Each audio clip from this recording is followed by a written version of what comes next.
दुई तीनचोटि हालिसक्नु भएको छ।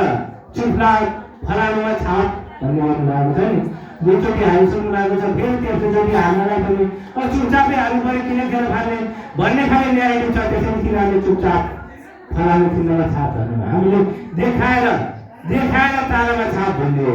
हामीले अर्को पनि छ, चुपचाप फलानुमा छाप भन्नेहरू 3 वर्ष अगाडि चुनाव जितेर गए, कहीँ देखिएनन्, विकासमा कहीँ देखिएनन्, क्षेत्रमा कहीँ देखिएनन्, भूगोलमा कहीँ देखिएनन्, स्टन्ट गरे अनि अहिले चुपचाप फलानु तिनीमा छाप।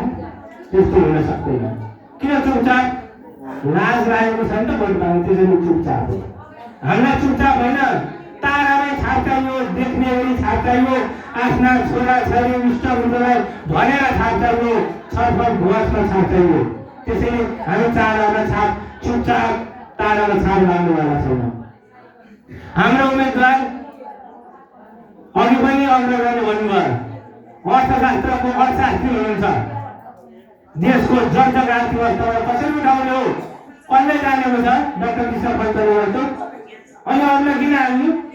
जान्नेलाई खान्ने। त्यसैले कृष्ण पन्तलाई तारा चिन्हमा भोट हाल्ने। अर्को पिएनजी गरेको अर्को कुनै उम्मेदवार छ, त्यसैले जान्नेलाई छान्ने हो भने कृष्ण पन्तलाई भोट हाल्ने, गर्वका साथ भोट हाल्ने, शिर ठाडो गरेर भोट हाल्ने।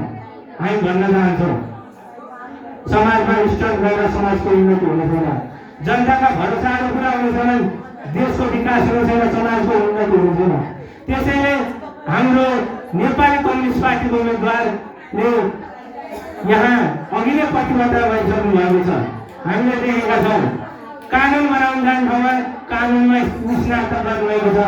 योजना आयोगमा बसेर बागमती प्रदेशको योजना आयोगको उपाध्यक्ष भएर योजनाको सफल योजनाकार हुनुहुन्छ। त्यसैले तारामा भोट हाल्ने। त्यसैले यहाँ हामी सबै जनतालाई भन्न सक्छौँ, बुद्धिजीवीहरूले त बुद्धिजीवीलाई भोट हाल्नु पर्यो नि, नसामा लट्ठिनेहरूलाई, जनताबाट हराउनेहरूलाई